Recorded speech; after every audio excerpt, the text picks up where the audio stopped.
Welcome, shalom, peace to my family all over the globe. Thank you for being a part of what we call TRE, the Renaissance Experience. And I am your navigator for this trip, I'll say, Saint Renaissance. And I'm so glad to be here with you on this momentous occasion as the globe is running crazy because of Kendrick Lamar's Not Like Us, and so many reaction videos are out there, and I'm not here to clout chase, I'm not here to react. I'm not here to do anything about it, but I'm glad that he shared this message. This message to many is a call to action. Now, that means that there's something that we have to do going forward to change our circumstances, enhance our abilities, and overcome the chaos that is current in our society. And this chaos has people all over the globe in fear of what the United States is embarking upon, and the type of rhetoric that we're hearing, and all the misinformation and disinformation that is being expelled. And I'm here to say that when I caught Kendrick's message that day and watched the responses and the videos, and I saw the global phenom that was occurring, I had to, quote unquote, piggyback upon that. Because what he was saying in essence is they are not like us. No matter how much they've tried, they can never be like us.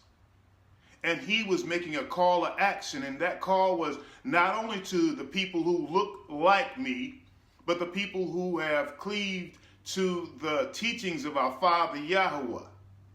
Yeah, we call him God. And what it really symbolizes to me is that they are not like us. And I'll begin with how they are not like us.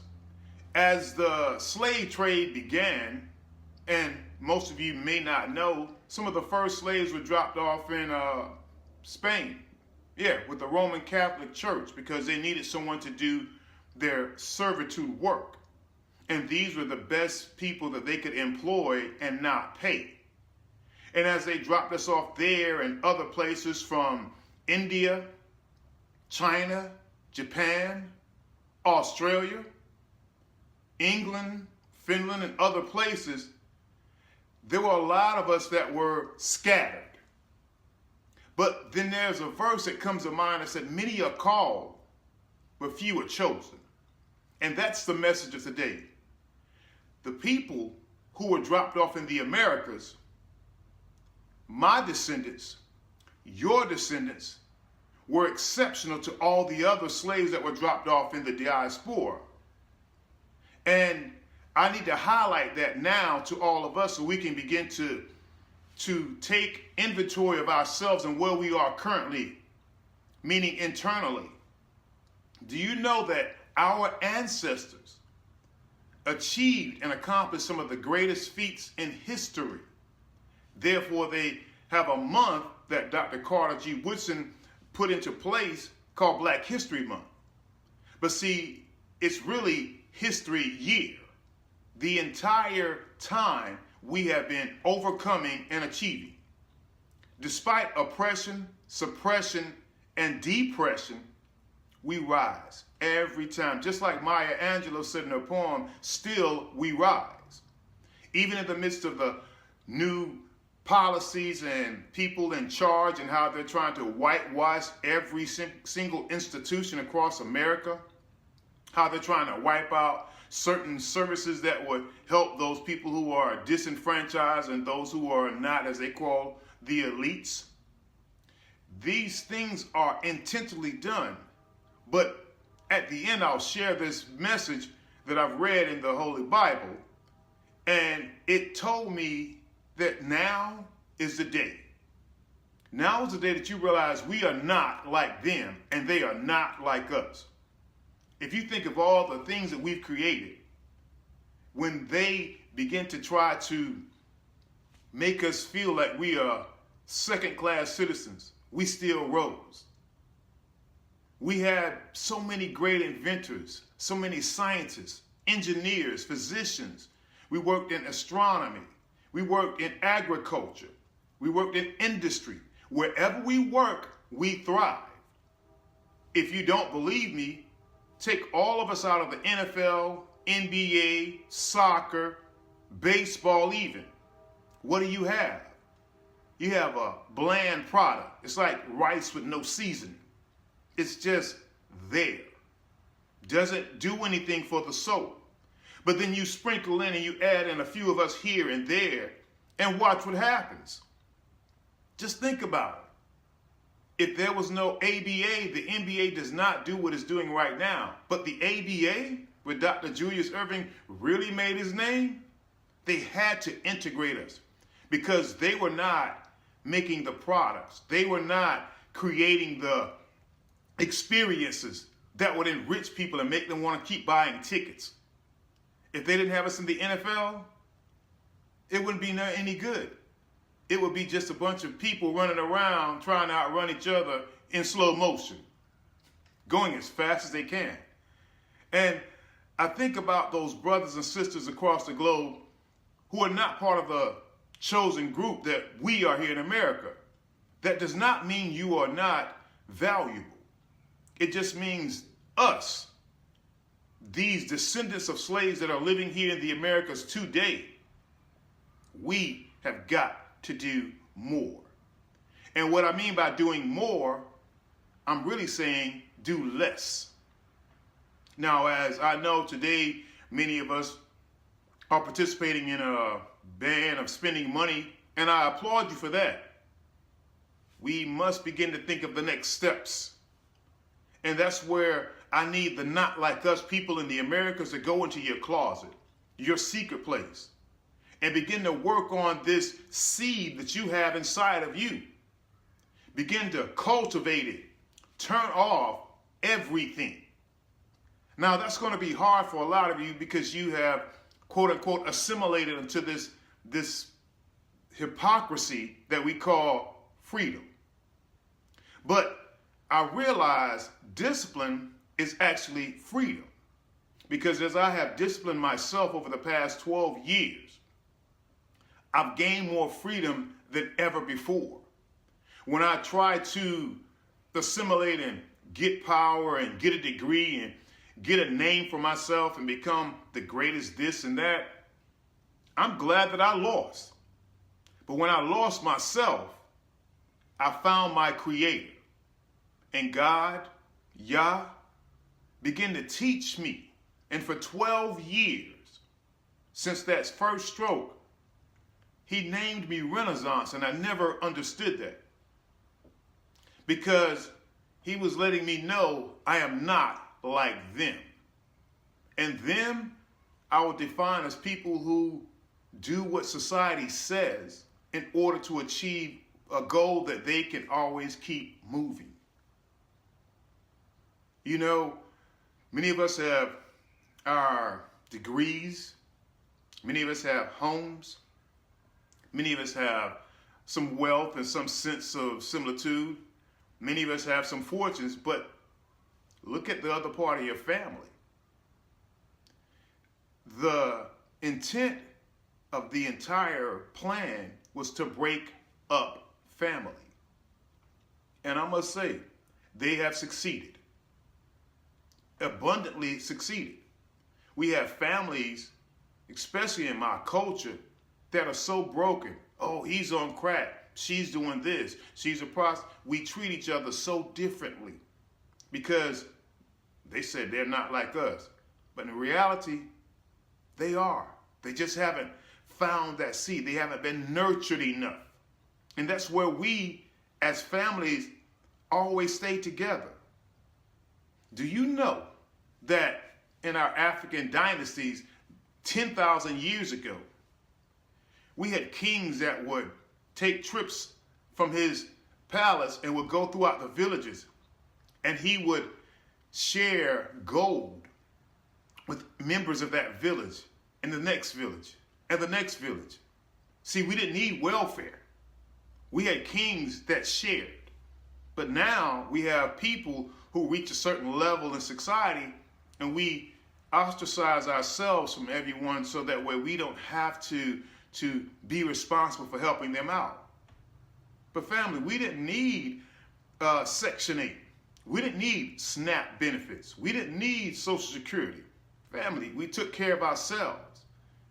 Do you know, over 10,000 years ago, we had cities kind of like a Wakanda without the electricity, but they were thriving institutions with businesses,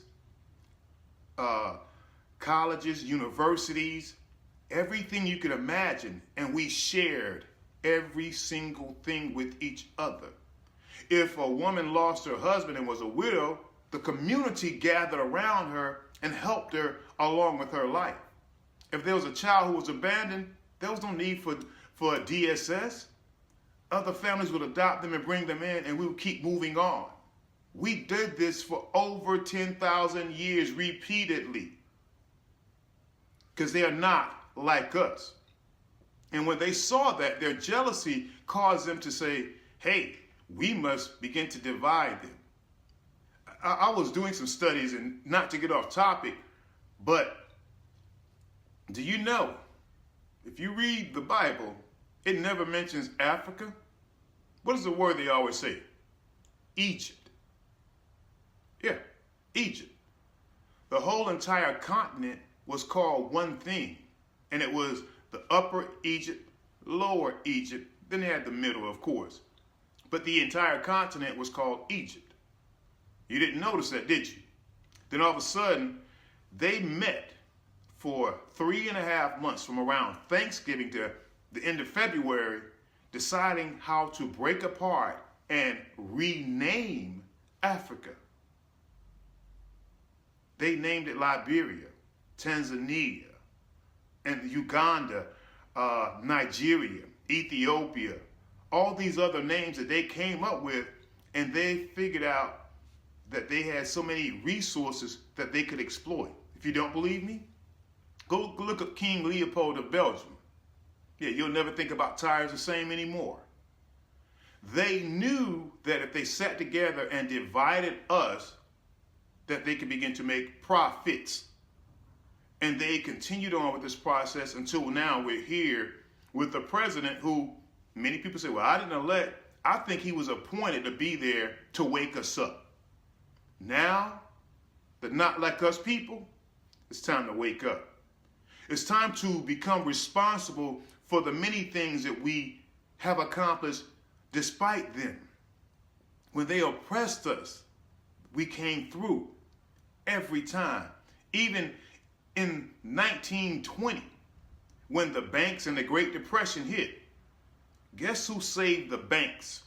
Your Wells Fargo and your Bank of America and all these other institutions that redline us and won't give us loans. You know who saved them?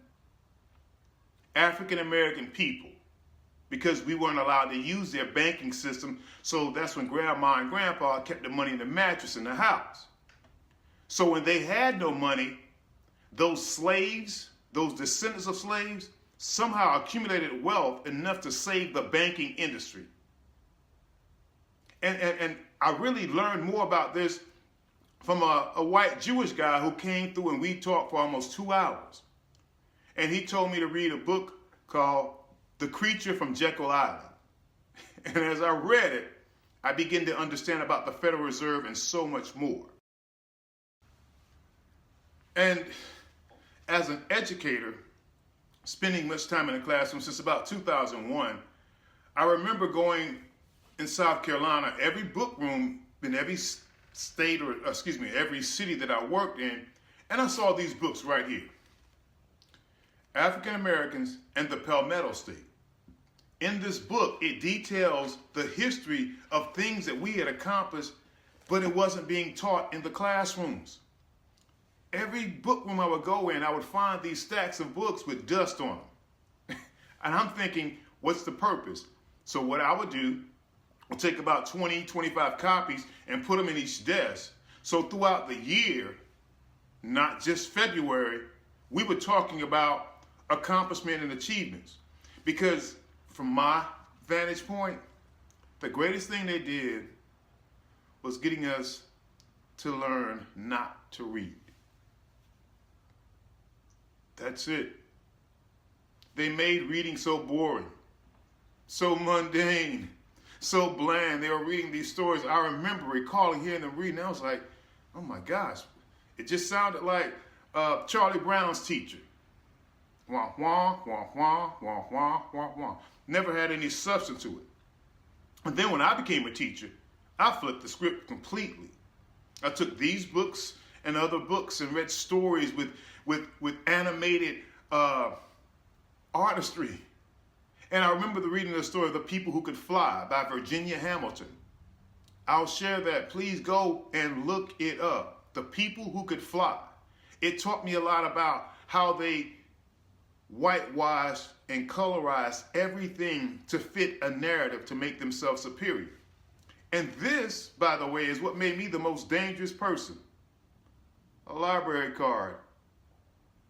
Because from the age of 5, I developed a learning for reading. I even read their books, Swiss Family Robinsons and all, Huck Finn. I read all kinds of books. But then now, after the stroke and aneurysm, the father said, your name is Renaissance.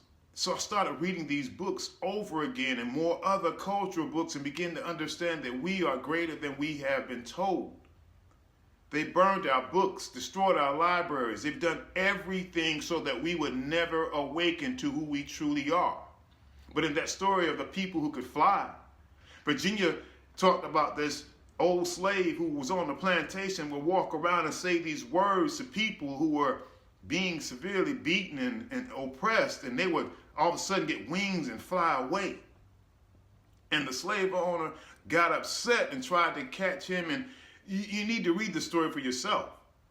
First of all, you got to cut off all this technology. They're using it to distract you. If I haven't watched the news in about 4 days, intentionally to prepare for this message, because every day since he's been put in the office, have you noticed there's a different story, a different narrative every single day? That's a distraction technique that they use. Because if they can distract you, you lose focus on you. And that's why the Not Like Us, I need you to begin to work on your seed. Cultivate it. Go inside of your secret closet. When I started this journey, he gave me the verse from Psalms 91. He who dwells in the secret place of the Most High shall abide under the shadows of his wings. He will say of Yah, he is my refuge, my fortress, in whom I trust. And since that day, I've been dwelling in that place. And guess where it is? They can't get to it. I don't care how much they read your technology and hear it. The secret place. Don't be afraid of your thoughts. Don't be afraid of what you've done wrong. You must begin to repent and seek forgiveness. That's the first step to cultivating that seed. And when you seek forgiveness, don't go in there, oh, I messed up, I never. No. We have to take care of now forward. All of us who are not like them, we must rise up with our lights that are inside of us, and we will commune together sooner than later. And while they're going through their breakdowns, we're going through our build up. It's happening now.